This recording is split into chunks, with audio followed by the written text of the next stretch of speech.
तिनी मान्छे सत्तामा गएर वैज्ञानिक चेतना ल्याउँछन्। प्रचण्ड कमरेडले अस्ति दस्तावेजमा के वैज्ञानिक 21औं शताब्दीको नेपालको वैज्ञानिक यस्तो के भन्नुभएको छ, त्यो कसरी आउँछ उहाँले भन्नुहुन्न।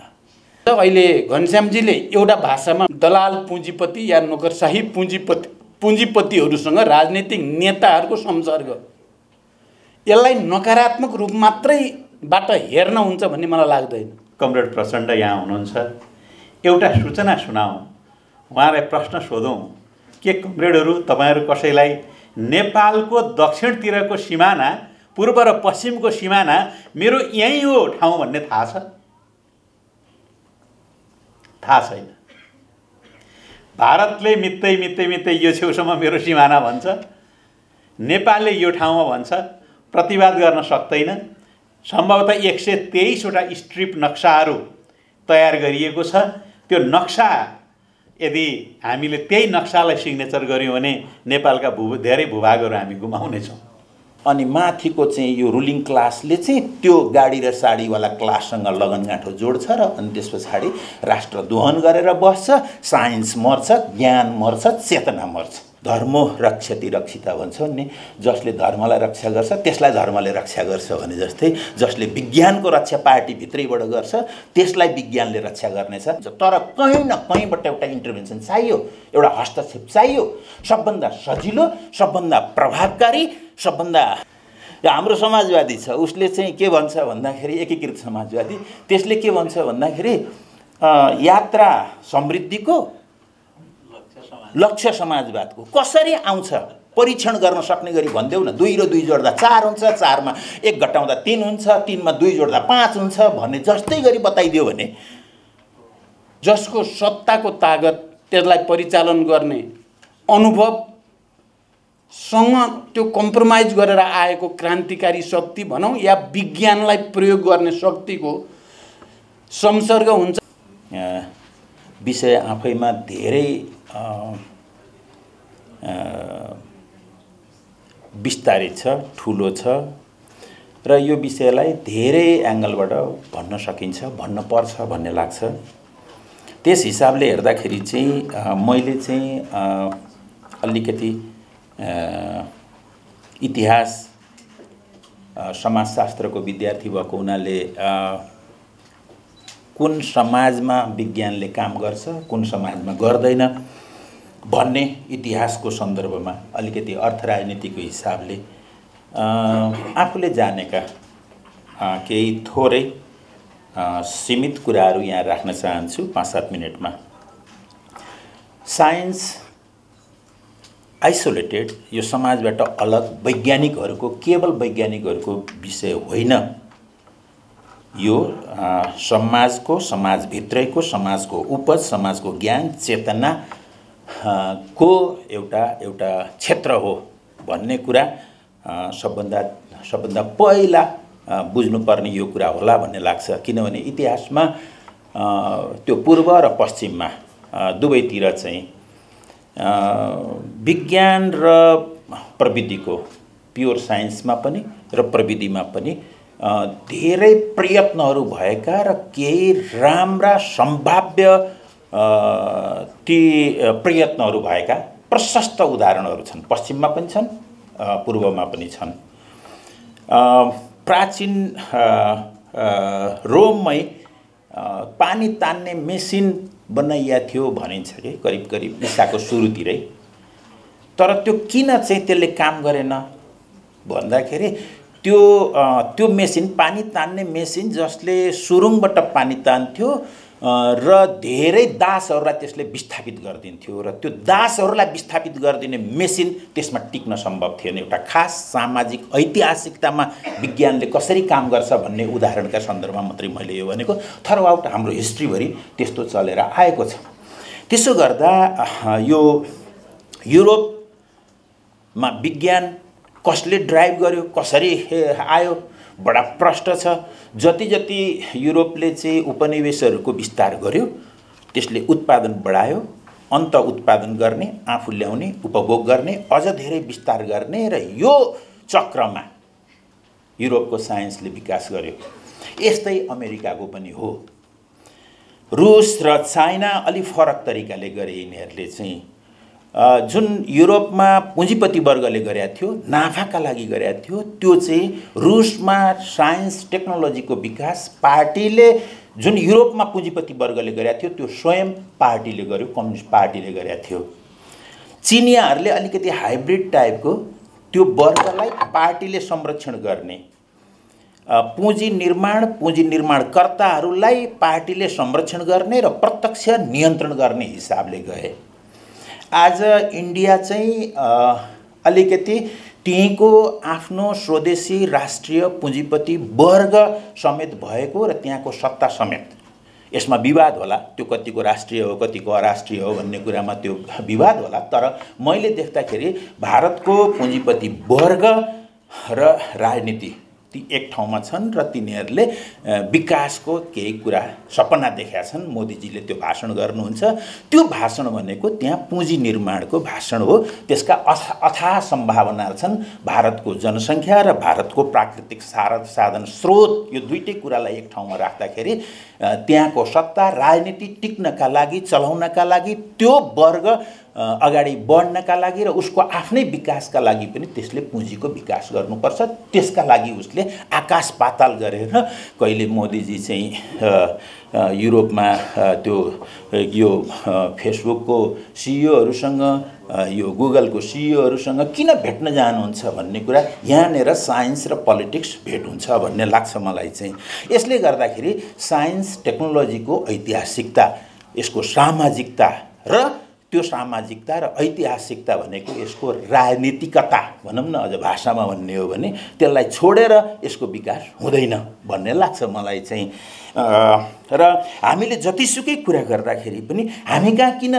भन्दा राष्ट्रिय पुँजीपति वर्ग त्यो वर्गका रूपमा इन्डिपेन्डेन्टली आएकै छैन 80% जति हाम्रो लेन्डिङ करिब ब्याङ्कको लेन्डिङ करिब 30-35 वटा व्यापारिक घरानाले व्यापारमा लगाउँछन् भन्छन् तिनले यहाँ उत्पादन गरेर रोजगारी दिएर यो सब यो बाटो छोडे अथवा त्यहाँ टिकाउन सकिएन वा टेकेनन् हामी कहाँ राष्ट्रिय पुँजीपति वर्ग त्यसरी आएन उसले गाडी र साडीको व्यापार गर्दाखेरि नै नाफा ठान्यो अनि त्यो गाडी र साडीको व्यापार गर्ने व्यापारी वर्गसम्म हाम्रो राजनीतिक लिडरसिपको गाँठोले लगन गाँठोले गर्दाखेरि यहाँको साइन्टिफिक कन्ससनेस त्यो सारा कुरा चाहिँ अवरुद्ध भयो भन्ने लाग्छ मलाई एकदम ब्रोडर हिसाबले हेर्दाखेरि यसमाथि च्यालेन्ज होस् भन्ने लाग्छ मलाई या त प्रस्तावहरू आउनु पर्यो यसमाथि पनि अलिकति छलफल हुनु पर्यो केवल टेक्नोलोजी नानो टेक्नोलोजीको कुरा गरेर मात्रै हुँदैन नानो टेक्नोलोजी कहाँ कस्तो ठाउँमा कम्प्युटर कहाँ आयो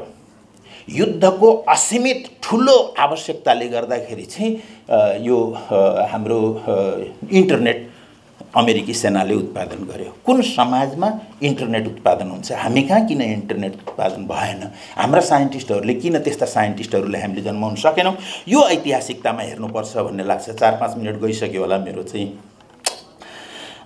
त्यसो गर्दाखेरि यहाँ चाहिँ हामीले कसरी गर्छौँ त यो चाहिँ यो उत्पादनशील त्यो वर्ग त्यो राजनीति त्यो समाज कसरी बन्छ भन्ने कुरातर्फ ब्रोडर ध्यान नभइकन हामीले हाम्रा साइन्टिस्टहरूलाई बचाउन सक्दैनौँ पढायौँ र कोही अलि एक्स्ट्राअर्डिनरी भयो भनेदेखि त्यो एमआइटीतिर नासातिर कतातिर राम्रो इन्जिनियर भयो भनेदेखि उतै गुगलतिर यतैतिर पठाइदिने मात्रै हो हामीले हाम्रा साइन्टिस्टहरू टिकाउने तिनलाई विकास गर्ने त्यो राजनीति कसरी बनाउन सक्छौँ त्यसको प्रोटेक्सन कसरी हुन्छ भन्ने कुरा यसको मुख्य कुरा हो त्यसर्थ राम्रो राष्ट्र बनाउने हो भने राम्रो राजनीति चाहिन्छ राम्रो राजनीति चाहिने हो भने राम्रो पार्टी चाहिन्छ भन्ने लाग्छ मलाई चाहिँ यसको जरो हेर्दाखेरि हाम्रो ब्युरोक्रेसीलाई चाहिँ खेदेर हामीले त्यो नहिँड्ने गोरुलाई खेद्छौँ नि तल उसमा तराईमा नहिँड्ने गोरुलाई राँगालाई खेदे जस्तो ब्युरोक्रेसीलाई खेदेर यो हिँड्छ कि हैन अथवा हाम्रो यो क्यापिटलिस्ट क्लासले यो चाहिँ गरिदिन्छ कि हाम्रो इन्टेलिजेन्सियाले गरिदिन्छ कसले गर्ने हो यो पात्रको हो साइन्सको विकास गर्ने पात्रको केवल साइन्टिस्ट ल्याबमा बसिरहेको साइन्टिस्टले साइन्सको विकास गर्ने हो यदि होइन भने यो राजनीतिले गर्नुपर्छ राजनीति भनेको राजनीतिक पार्टीले गर्नुपर्छ अब मैले अन्तिममा यो किन भएको छैन भन्दा मैले अहिले भने राम्रो राष्ट्र को परिकल्पना गर्ने हो भने राम्रो राजनीति चाहियो। राम्रो राजनीति चाहिने हो भने राम्रो पार्टी चाहियो। खराब पार्टीहरू भएको मुलुकको राम्रो भविष्य हुँदैन। यसर्थ राम्रो पार्टी चाहिन्छ।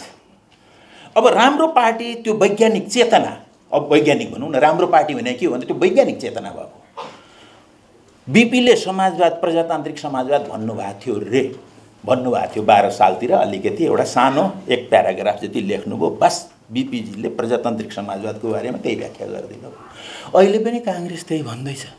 त्यो प्रजातान्त्रिक समाजवाद यसरी आउँछ भनेर वैज्ञानिक तरिकाले भनिदियो भने, वैज्ञानिक तरिकाले भनेको पनि फेरि अरू केही होइन, यो परीक्षण गर्न हो कि होइन भनेर परीक्षण गर्न सकिने तरिकाले कोही काङ्ग्रेसले भनिदियो भने त्यो काङ्ग्रेसको प्रजातान्त्रिक समाजवाद वैज्ञानिक विचार हो। तर कसैले त्यो पनि भन्दैन। हामी अब यो राजनीतिक विषय हो, विवादको विषय पनि होला। हामी समृद्ध नेपाल, सुखी नेपाली भनेका छौँ एमालेवालाहरू। त्यो कसरी आउँछ भन्ने कुरा हामी कहिले भन्दैनौँ। प्रचण्ड कमरेडले अस्ति दस्तावेजमा के वैज्ञानिक 21औं शताब्दीको नेपालको वैज्ञानिक यस्तो के भन्नुभएको छ, त्यो कसरी आउँछ उहाँले भन्नुहुन्न।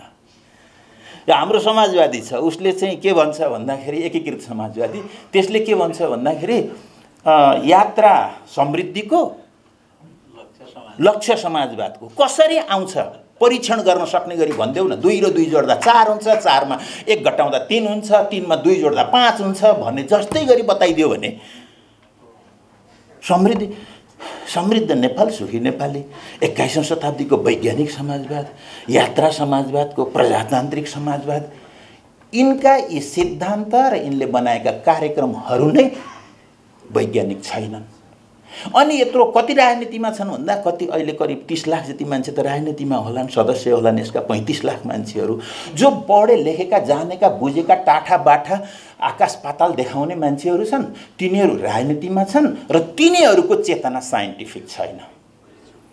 अनि मुलुक कता जान्छ भन्दा अनि माथिको चाहिँ यो रुलिङ क्लासले चाहिँ त्यो गाडी र साडीवाला क्लाससँग लगनगाँठो जोड्छ र अनि त्यस पछाडि राष्ट्र दोहन गरेर बस्छ, साइन्स मर्छ, ज्ञान मर्छ, चेतना मर्छ। त्यसो गर्दाखेरि सजिलो कुरा अन्तबाट गर्दा पनि हुन्छ, राम्रो एजुकेसन सिस्टमबाट गर्दाखेरि पनि, त्यहाँबाट इन्टरभेन गर्दाखेरि पनि हुन्छ, ब्युरोक्रेसी राम्रो बनाएर इन्टरभेन गर्दाखेरि पनि हुन्छ, जहीँबाट गर्दाखेरि पनि हुन्छ। तर कहीँ न कहीँबाट एउटा इन्टरभेन्सन चाहियो, एउटा हस्तक्षेप चाहियो। सबभन्दा सजिलो, सबभन्दा प्रभावकारी, सबभन्दा के भन्ने हुँदै आएको अरूले गरेर हुँदैन, त्यो राजनीतिक नेतृत्वले नै देख्ने हो। यसर्थ विज्ञानको विकासको कुरा गर्ने हो, प्रविधिको विकासको कुरा गर्ने हो भने म सम्पूर्ण सम्मानका साथ कमरेड प्रचण्डलाई म यहीँबाट भन्छु, कमरेड ओलीलाई, कमरेड माधव नेपाललाई, हाम्रो मित्र देउबाजीलाई, अरू पार्टीका साथीहरूलाई, हामी हाम्रो पार्टीभित्र प्रश्न गर्ने मान्छे जन्माउँछौँ। विज्ञानले प्रश्न गर्ने मान्छे जन्माउँछ, आस्था, भक्ति गर्ने मान्छे होइन। हामीलाई चाहिएको छ पार्टीहरूमा भक्ति गर्ने मान्छे, अनि त्यस पछाडि वैज्ञानिक चेतना। तिनी मान्छे सत्तामा गएर वैज्ञानिक चेतना ल्याउँदैन। प्रश्न गर्ने मान्छेले त्यो विज्ञानको विकास गर्दै जान्छ र वैज्ञानिक पार्टीले, वैज्ञानिक चेतनाको पार्टीले वैज्ञानिक राज्य बनाउँछ। त्यो राज्यमा साइन्स सुरक्षित रहन्छ। धर्मो रक्षति रक्षिता भन्छ नि, जसले धर्मलाई रक्षा गर्छ त्यसलाई धर्मले रक्षा गर्छ भने जस्तै जसले विज्ञानको रक्षा पार्टीभित्रैबाट गर्छ त्यसलाई विज्ञानले रक्षा गर्नेछ। धन्यवाद, नमस्ते। फाउन्डेसनलाई धन्यवाद भन्न चाहन्छु। तपाईहरुले जे भए पनि यो विषयमा राजनीतिक नेतृत्वलाई बोलाएर विज्ञान तथा सूचना प्रविधि सम्बन्धी नीति संवादको सुरुवात गर्नुभएको छ। यो राम्रो सुरुवात हो र मैले अहिले सबै नेता साथीहरूको कुरा सुने र यसले भरे राज्यलाई, राजनीतिक नेतृत्वलाई विज्ञान प्रविधिको प्रयोगको निम्ति अलिअलि दबाब, अलिअलि उत्प्रेरणा दुईटै दिनेछ भन्ने महसुस मैले त्यहाँ कुरा सुन्दै जाँदा गरेँ। यस अर्थमा पनि फाउन्डेसन धन्यवादको पात्र भएको छ र प्रकाश विकल्पले विकल्प के हुन सक्छन् भन्ने बारेमा, नेपालको आर्थिक विकल्प के हुन सक्छ, सामाजिक राजनीतिक भन्नेमा पनि आफूले लेख रचना मार्फत पुस्तक मार्फत पनि चर्चा परिचर्चा गराउँदै आउनु भएको छ। आज फाउन्डेसनकै तर्फबाट यो संवाद नीति संवाद चाहिँ आयोजना गरेर राम्रो काम नै भएको छ भन्ने मलाई लाग्छ।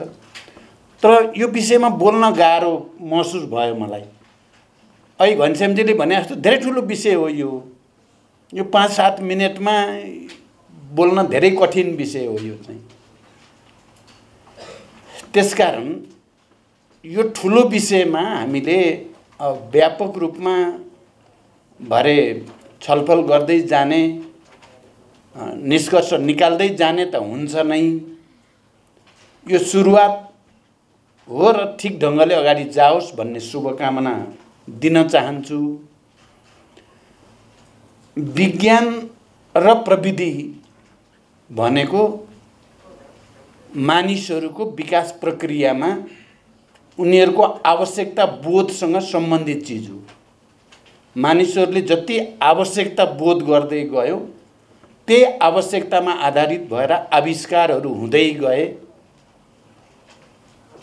र प्रारम्भिक समयदेखि प्रिमिटिभ सोसाइटी जसलाई भनिन्छ र आजको अत्याधुनिक विज्ञान प्रविधिको युग अथवा सूचना प्रविधिको युग भनिन्छ आज 21औं शताब्दी, यहाँसम्म आउँदाको निचोड के हो भने मानिसहरूले जहाँ आवश्यकता महसुस गरेका छन् आविष्कार त्यहीँबाट सुरु भएको छ।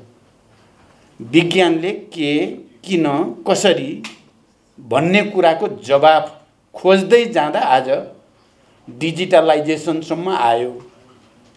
मानिसहरूको उत्पादक शक्ति र उत्पादन सम्बन्धको विकास पनि आजको चरणसम्म आइपुग्यो। भोलि पनि यसको विकास चाहिँ अन्ततः के, किन, कसरी भन्ने कुरासँग र मानिसहरूले गर्ने आवश्यकता बोध, कति मात्राको आवश्यकता बोध गर्ने समाजको चेतना हुन्छ, त्यसै अनुसार नै विज्ञान प्रविधिको विकास र प्रयोगको स्तर पनि, त्यसको गुण पनि त्यसैद्वारा निर्धारित हुन्छ। अहिले हामी वित्तीय पुँजीवादको भन्छौँ, त्यहाँ पुँजीको सबभन्दा बढी केन्द्रीकरण जहाँ छ, विज्ञान प्रविधिको प्रयोग उपभोग र त्योद्वारा पुरै दुनियाँलाई नियन्त्रण गर्ने कुरा पनि त्यहीँबाट भएको छ। त्यसकारण यो पुँजीको विकाससँग पनि सम्बन्धित छ। समाजकै कुरा गर्दा कहिले पूर्वीय समाज विज्ञान प्रविधिको विकासमा दुनियाँमा अग्रणी थियो। सामाजिक चेतना र जागरण, शिक्षा सबै त्यो अग्रणी थियो।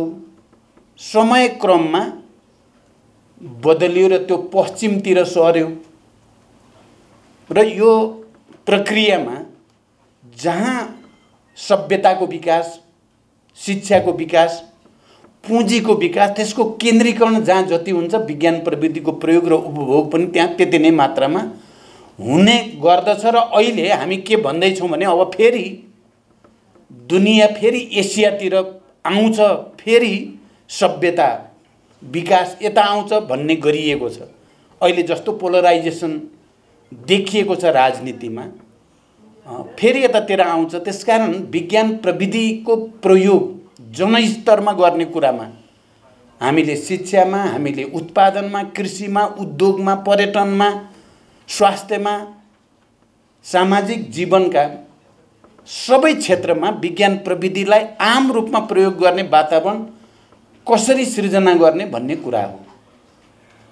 हामी कहाँ केही पनि भएन भन्ने पनि कुरा होइन, कति पनि छैन भन्ने कुरा पनि होइन, साह्रै नकारात्मकै मात्रै कुरा गर्ने कुरा पनि होइन। हामी जहाँसम्म आइपुगेका छौँ परम्परागत रूढी या एक खालको उत्पादन सम्बन्धलाई तोड्दै नयाँ उत्पादन सम्बन्धतिर र नयाँ उत्पादक शक्तिको विकासको आधार निर्माणतिर हामी जागरुक भएर लागेकै छौँ।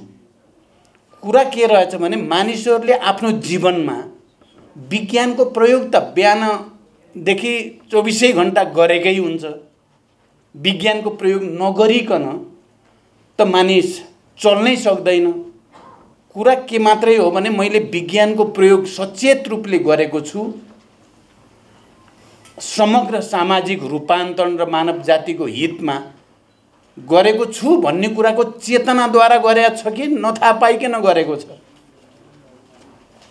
मानिसहरूले, प्रत्येक मानिसले प्रोडक्सन रिप्रोडक्सन भन्छ नि, उत्पादन र पुनरुत्पादनको क्रिया त गरेकै हुन्छ।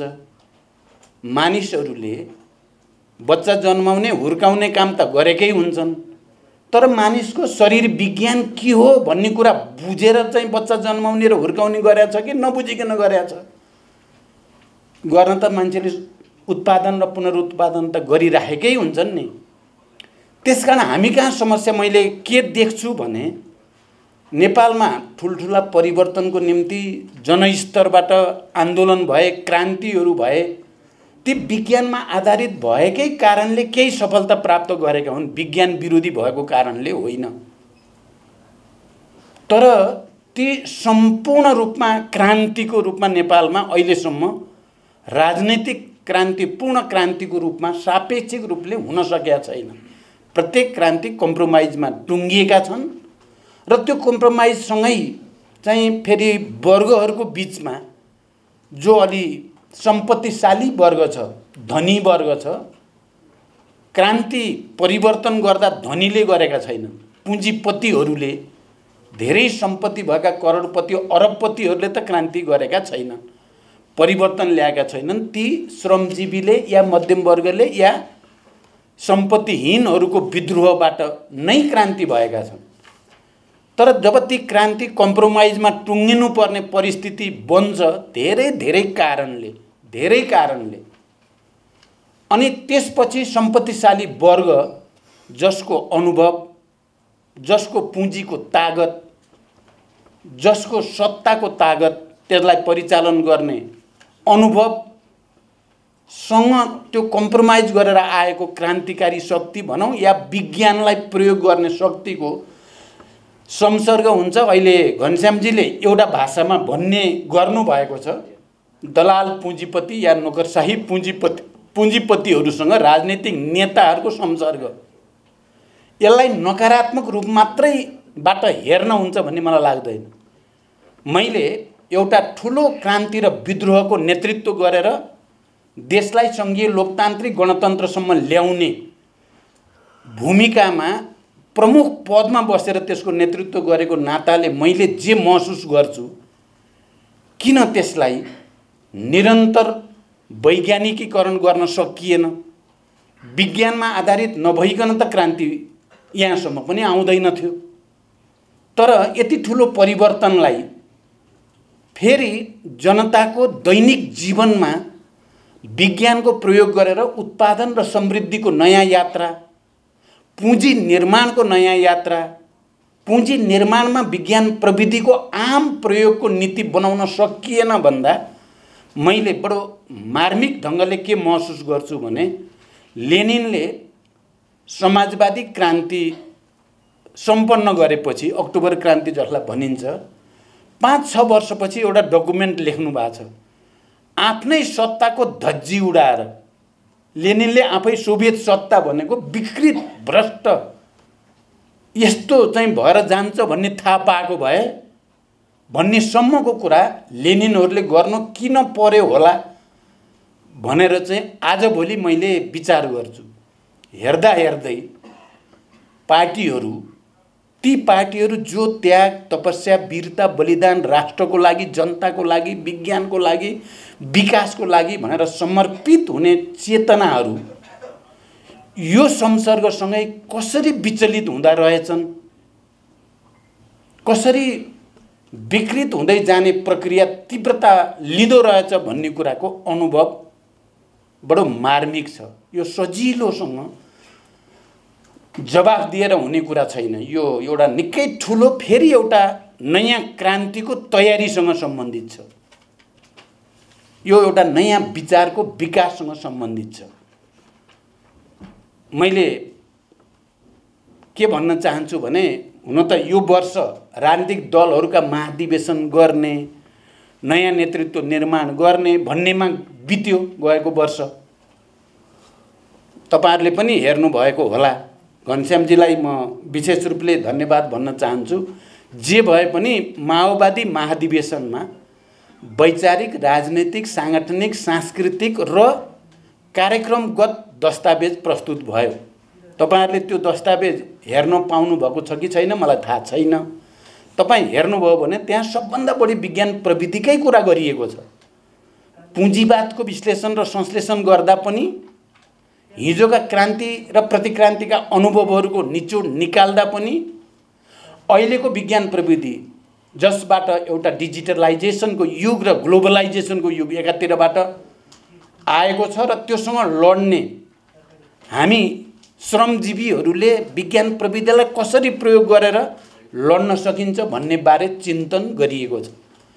पर्यावरण, क्लाइमेट चेन्ज, यो सबैको असर, त्यसलाई समाजवादीहरूले कसरी पक्रिनु पर्छ भन्ने कुरा पनि गरिएको छ।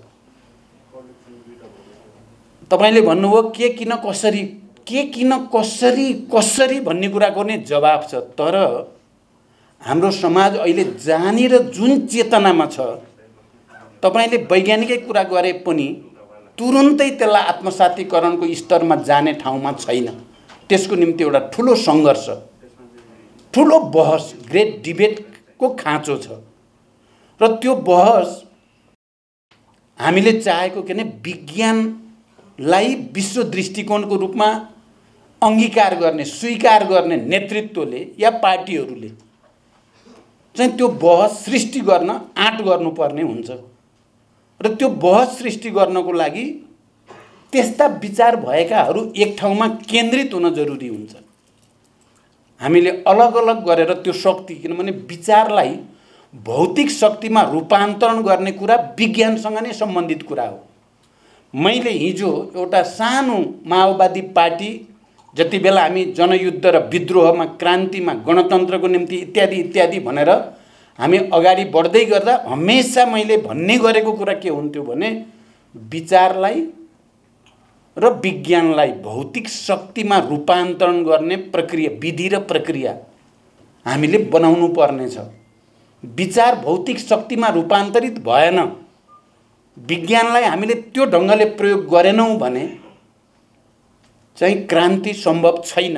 अहिले पनि कुरा के हो भने हामीले अहिले 21औं शताब्दीमा यो सूचना प्रविधिको युगमा, डिजिटलाइजेसनको युगमा हामीले विषय बुझ्न के विकास भएको छ दुनियाँमा र मानव जातिको सेवाको निम्ति विज्ञान प्रविधिको प्रयोग कसरी गर्न सकिन्छ भन्ने कुरा बुझ्न गाह्रो छैन, बुझ्न कठिन भएको होइन।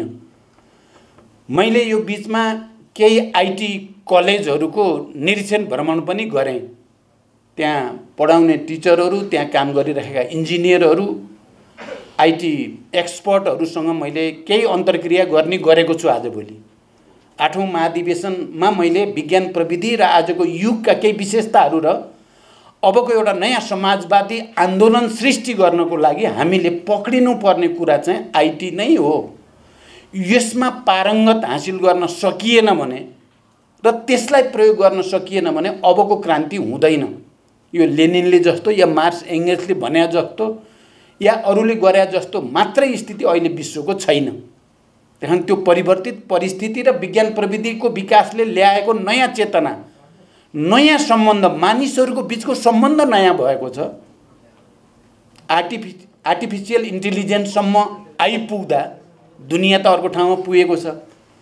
त्यो सबै हेर्दा नेपालमा फेरि चेतना र दिमागी तीक्ष्णताको हिसाबले नेपाली युवाहरू दुनियाँको कोही भन्दा नि कम छैनन् भन्ने अनुभूति गरेँ क्या मैले। 2-3टा ती आईटी कलेजहरू र त्यहाँ भएका कामहरू र त्यहाँबाट उत्पादित इन्जिनियरहरू, एक्सपर्टहरू दुनियाँमा कसरी डिमान्ड भएको छ। त्यहाँ उत्पादन हुन पाउँदा नपाउँदै नेपाली वैज्ञानिकहरू अमेरिकामा, युरोपमा, जहाँ कहीँ पनि डिमान्ड भएको छ। किनकि उनीहरूले प्राप्त गरेको सफलता, उनीहरूको ज्ञान क्षमता, उनीहरूको पहलको क्षमता त्यति माथि छ।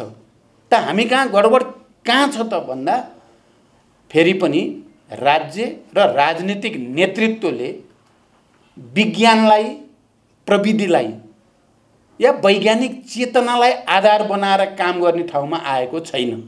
हामी छौँ त्यहाँ मिक्सचर जस्तो भएको छ, परम्परागत ट्रेडिसनल्ली सोच्ने, किन हिँडिरहेको जाने मानेको बाटो हिँड्न मान्छेलाई सजिलो लाग्छ।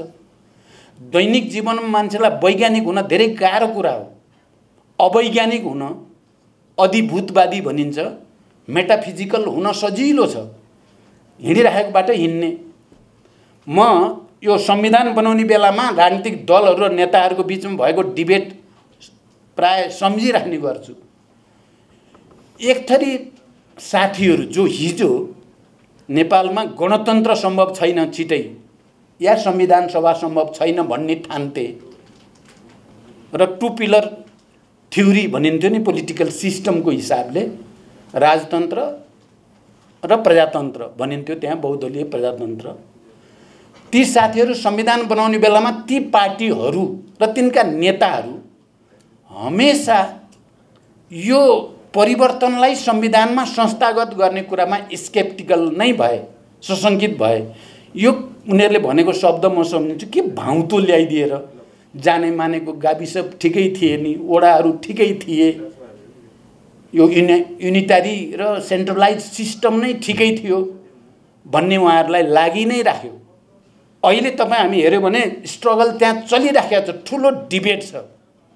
नयाँ ऐन संविधानले डिमान्ड गरे अनुसारका ऐन बनाउन एक थरी पार्टी र नेताहरूलाई त्यो फलामको चिउरा भएको छ, त्यसलाई के गरी टार्ने होला, के गरी रोक्ने होला, पावर र अथोरिटी तल जाने, गाउँमा जाने, टोलमा जाने, प्रदेशमा जाने कुरालाई के गरी रोक्ने होला र त्यो सबै पावर फेरि पनि सेन्टरमै केन्द्रित गर्ने वातावरण बनाउने होला भन्नेतिर चिन्ता छ। तपाईहरुले सुन्नुभयो होला आजभोलि केही नेताहरू त खुलेआम संहिता खारेज गर्नुपर्छ अब भनेर बोलेका छन् र त्यो जान खोज्ने, फेरि त्यो जाने भनेको फेरि निरङ्कुश राजतन्त्रको ठाउँमा जाने प्रवृत्ति हो। त्यो त्यसले लाने उही ठाउँमा हो फेरि फर्किँदै भने। अर्को चाहिँ अझ मजबुत बनाउन पर्यो प्रदेश र स्थानीय तहलाई ऐनद्वारा, संविधानको डिमान्ड अनुसार ऐनको व्यवस्था गरेर तिनीहरूलाई अझ व्यवस्थित अधिकार दिन पर्यो। प्राकृतिक साधन स्रोतमाथि स्थानीय जनता र समुदायको हक अधिकारलाई अझ मजबुतीका साथ स्थापित गर्न पर्यो र विकासको एउटा नयाँ समाजवादी मोडेल ल्याउन पर्यो भन्ने अर्को प्रवृत्ति छ। हामी त्यतातिर बल गरेका छौँ। हामी छिटै सबै त्यस्ता ऐनहरू जो संविधानले डिमान्ड गरेको छ ती ऐनहरू बनुन् र अथोरिटी तल दिने जसरी भनिएको छ संविधानमा बिना बेहिचक तिनलाई दिने वातावरण बनाइयोस्।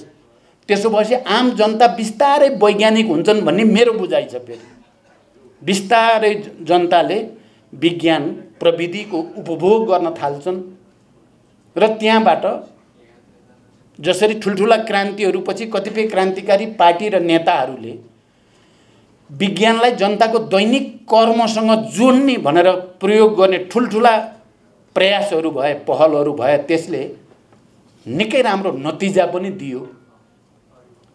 त्यो वातावरण बन्न सक्छ। त्यसकारण लडाईँ अहिले पनि जारी छ। सबै राजनीतिक पार्टी र नेताहरू उस्तै छन् भन्ने एउटा नेरेटिभ जो बनाउन खोजिएको छ बडा डरलाग्दो छ भन्ने मेरो बुझाइ छ। सबै उस्तै होइनन्, छैनन्, त्यहाँ बहस छ, त्यहाँ डिबेट छ, त्यहाँ दुईटा आउटलुक छन्, त्यहाँ दुईटा प्रवृत्ति छन्, त्यहाँ दुईटा विचार छन्, दुईटा लाइन छन्। एउटा वैज्ञानिक ढङ्गले सोच्नुपर्छ भनेर बल गर्ने, एउटा त्यसलाई चाहिँ किनभने विज्ञान हाबी भयो भने दलाल, नोकरशाह, पुँजीपति र त्यस्ता ती बिचौलियाहरूको चाहिँ हैसियत रहँदैन यो समाजमा। सिधै जनता मालिक हुन्छन् यो देशको। जनतालाई मालिक हुन नदिनेतिर बल छ। अर्को एउटा प्रवृत्ति छ जो जनतालाई नै वास्तविक मालिक बनाउनु पर्छ, त्यसको निम्ति विज्ञान प्रविधिको प्रयोग गर्न पर्छ भन्ने विचार प्रवृत्ति छ। यो 2007 साल पछि पनि त्यो प्रवृत्तिको बिचमा लडाईँ देखियो। परिवर्तन र विज्ञानको पक्ष क्रान्तिमा जित्छ, सम्झौतामा हार्छ भएको छ जहिले पनि। 46 साल पछि जनयुद्ध र जनआन्दोलनपछि यी प्रक्रियाहरू जो छन् यो बारेमा हामीले गम्भीर रूपले सोच्नुपर्छ भन्ने मलाई लाग्छ। जे भए पनि आज यस खालको छलफल जो सुरु गर्ने प्रयास भएको छ यसलाई अझ व्यवस्थित अझ योजनाबद्ध बनाउँदै यसलाई अभियानको रूपमा लाँदै गएर त्यो वर्ग र तत्त्व जसले जनतालाई अधिकार दिने भन्दा जनताको अधिकार खोज्ने र सीमित वर्गको हातमा केन्द्रित गर्न जमर्को गर्दैछ त्यसलाई परास्त गर्नको लागि सबै वैज्ञानिक क्षेत्रमा काम गर्ने सबै आइटी इन्जिनियरहरू या यो क्षेत्रमा काम गर्ने वैज्ञानिकहरू र हामी समाजलाई एउटा नयाँ बनाएर विकास समृद्धिको र सभ्यताको नयाँ यात्राको नेतृत्व गर्छौं भन्ने पार्टीहरू मिलेर एउटा आन्दोलन सृष्टि गर्न जरुरी छ। अब अघि हाम्रो गणेशजीले चाहिँ चिनिया पार्टीमा आउँदा मलाई बोलान भन्नु, म के मात्रै भन्छु भने कमरेडलाई त्यहाँ एउटा मान्यता बनाएको थिएँ मैले, विज्ञान प्रविधि म पनि विज्ञान प्रविधिकै स्टुडेन्ट हुँ नि त, तपाईले म मात्रै भन्ने नठान्नुहोस् न हो, म पनि साइन्स र टेक्नोलोजीकै स्टुडेन्ट हुनुको नाताले मेरो ध्यान त्यहाँ छ र उहाँहरूसँग कुरा गर्दा पनि उत्पादन वृद्धिको निम्ति विज्ञान प्रविधिको विकास जसरी चिनिया समाजमा या अन्यत्र भएको छ नेपालमा त्यो टेक्नोलोजीलाई चाहिँ कसरी ल्याउने र कृषि उत्पादन विकास गर्ने भन्ने चर्चा गरिएको छ। त्यसकारण साथीहरू अब ज्ञान र विज्ञानको कुरा गर्दा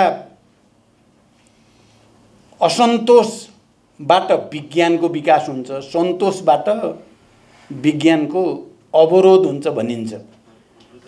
के भनिन्छ अरे एउटा मैले विज्ञान मर्दछ हाँसेर विज्ञान रोइ मर्दछ भनेर कसले लेखेछ, लक्ष्मी प्रसादले हो कि ए बालकृष्ण समले, त्यो एउटा साहित्यिक भनाइ होला तर रियालिटी के हो भने विज्ञानले के किन कसरीतिर जान्छ, आनन्दसँग चाहिँ सब चाहिँ ढोका बन्द गरेर तपस्या गर्ने कुरालाई विज्ञानले छुट दिँदैन। यो किन भयो, कसरी भयो, यो कसरी हुन्छ हुँदैन भन्ने कुराको डिबेटतिर जान्छ। हामीले आज धेरै चिन्तित हुनुपर्ने कुरा छैन, हामीले आन्दोलन एउटा नयाँ सृष्टि गर्नको लागि बल गर्नुपर्ने हुन्छ। राजनीतिक नेतृत्वको हैसियतले मैले चाहिँ के भन्छु भने ठुल्ठुला प्रयोग यहाँ निरन्तरतामा क्रमभङ्ग भन्ने पनि यहाँ पनि प्रयोग भयो, मैले भन्दै पनि आएको छु। नेपालमा अलि वैज्ञानिक विचार राख्ने भने कम्युनिस्ट नै हुन्, विज्ञानलाई दर्शनको रूपमा दर्शनलाई विज्ञानको रूपमा आत्मसात गर्ने त्यहाँ सबै कम्युनिस्टलाई एकै ठाउँमा जम्मा गरेपछि धेरै राम्रो हुन्छ होला भन्ठानेर निकै ठुलो जोखिम उठाएर आफूले त्याग गरेर कम्युनिस्ट एकता गराएकै हो। किन के भयो भन्ने कुरा चाहिँ त्यहाँ छँदैछ। अझै पनि वैज्ञानिक सोच राख्ने इमानदार कम्युनिस्टहरू त एक ठाउँमा हुनै पर्छ, त्यो मिसन चाहिँ हाम्रो। र त्यसको हिजो म प्रस्तावक थिएँ, म भोलि पनि मै प्रस्तावक हुन्छु भन्ने लागेको छ मलाई। त्यसो गरेर मात्रै हामीले विज्ञान प्रविधिको संवादको जो कुरा गरेका छौँ, नीति बनाउने कुरा पनि सामाजिक रूपान्तरणको कुरालाई पनि गति दिन सकिन्छ भन्ने मेरो विश्वास डगेको छैन। तर एउटा कुरा फेरि के पनि म भनेर टुङ्ग्याउन चाहन्छु भने हाम्रो समाज त अब अलि बढी चाहिँ यो एक खालको संस्कृति सोचमा हुर्किएको समाज छ, नयाँलाई ग्रहण गर्न सित्तिमिति नचाहने खालको छ नि त, अलि रूढी परम्परागत जाने मानेको बाटो मात्रै हिँड्न चाहने, नयाँ बाटोतिर जाँदा भनेपछि नचाहने छ। त्यहाँ नयाँ कुरा गर्यो भने त्यो माथि शङ्का गर्ने र त्यसलाई चाहिँ चारैतिर घेरा हालेर अगाडि बढ्न नदिने संस्कार पनि हामी कहाँ छ। आज विज्ञानकै कुरा भएको हुनाले यो प्रति पनि सबैको ध्यान जाओस्, कसले गर्यो त्यसलाई अगाडि ल्याउनु पनि त दायित्व होला नि वैज्ञानिकहरूको। वैज्ञानिक ढङ्गले सोच्ने साथीहरूले सबभन्दा बढी विज्ञानको प्रयोग गरेर सामाजिक रूपान्तरण र समृद्धिको निम्ति प्रयास कसले गरेको छ त्यो त सबै सापेक्षिक हो नि, निरपेक्ष भन्ने कुरा त केही पनि छैन। सबै कुरा त रिलेटिभ नै हुन्छ, अब्सोल्युट भन्ने त भनिन्छ त्यही साइन्स नै एउटालाई हामीले पढ्दाखेरि फिलोसफीमा डायलेक्टिक्स मात्रै निरपेक्ष छ, अरू सब सापेक्ष छ भनेर पढिन्छ। झन् सापेक्षिक कुरा हो। सापेक्षिक रूपले तपाईँ हामी कहाँ भएका वैज्ञानिक राजनीतिक पार्टी र नेताहरूलाई अगाडि ल्याउन हामीले कति भूमिका खेल्यौँ भन्ने पनि विचारणीय छ। त्यो पनि हामी सबैले एकचोटि फेरि चिन्तन मनन गर्नुपर्ने कुरा छ भनेर पनि म राख्न चाहन्छु। जे भए पनि यो छलफल ठिकै ढङ्गले सुरु भएको छ, यो निरन्तर अगाडि जाओस्। एउटा नयाँ बहसको खाँचो चाहिँ नेपाली समाजलाई परि नै सकेको छ। हामीले त्यो बहस र त्यो परिवर्तन र आन्दोलनको नेतृत्व गर्न सकेनौँ भने पछाडि फर्किने तत्त्व र प्रवृत्ति आउँछन्, विभिन्न नाममा आउँछन्। व्यक्तिगत नाममा भन्छन्, त्यो व्यक्तिगत हुँदैनन्। कतिपय मान्छे स्वतन्त्र भन्छन्, स्वतन्त्र भन्ने यहाँ कोही नै हुँदैन। अहिले स्वतन्त्र भन्ने हुँदैन मान्छे अहिलेको जमानामा र अहिलेको नेपालमा।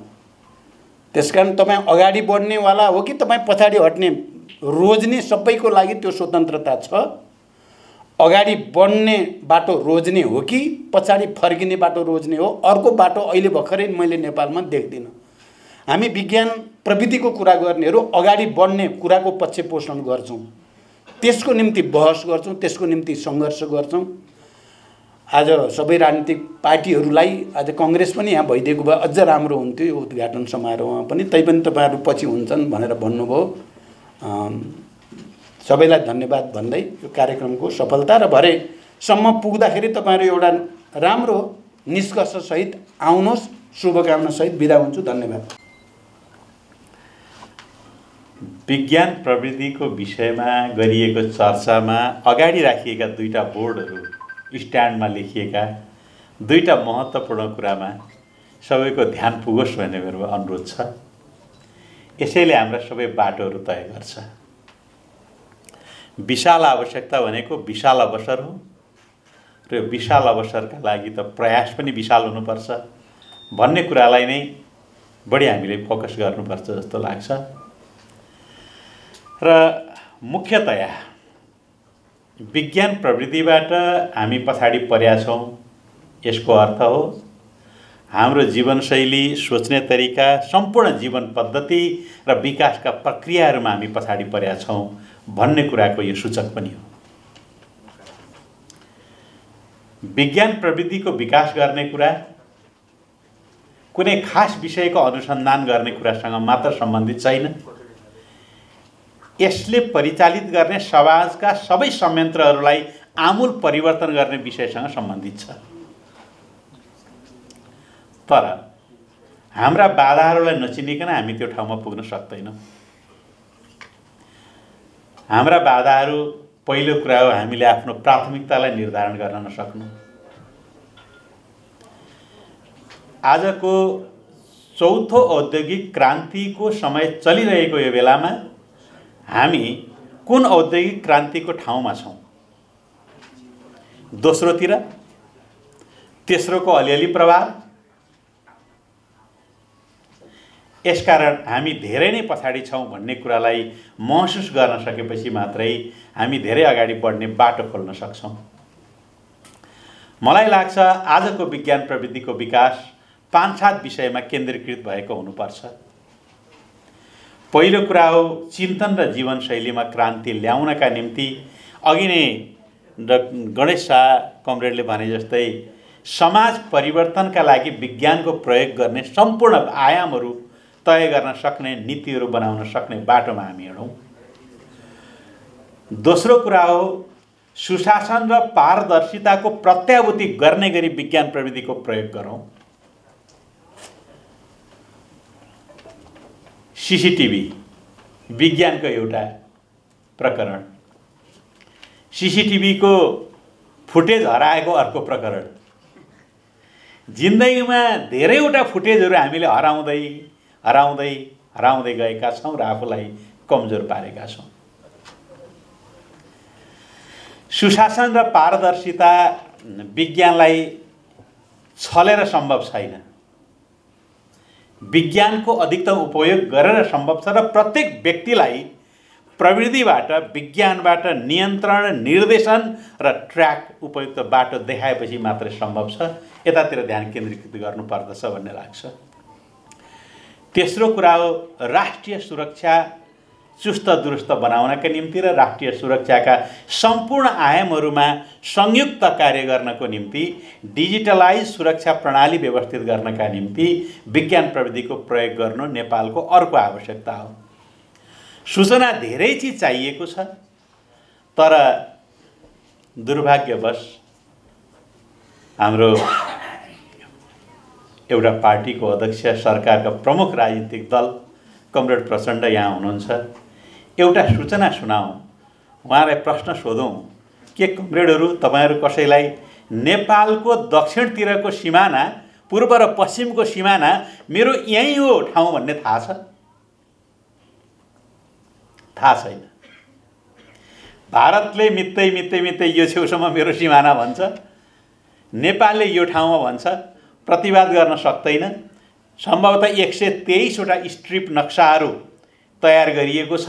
त्यो नक्सा यदि हामीले त्यही नक्सालाई सिग्नेचर गर्यौँ भने नेपालका धेरै भूभागहरू हामी गुमाउनेछौँ।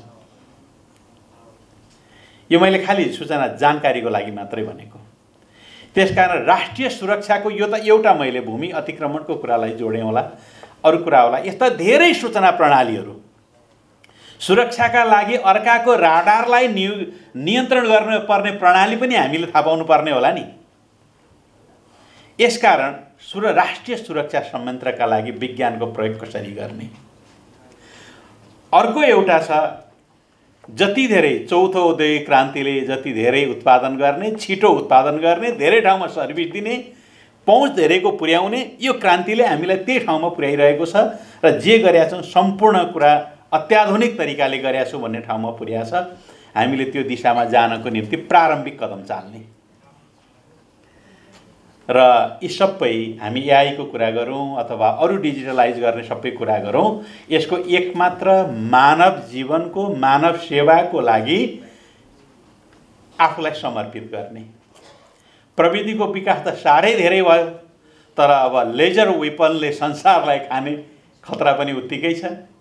हाइपरसोनिक मिसाइलहरू, क्रुजहरू आदिले संसारलाई तहस पार्ने डर पनि उत्तिकै छ।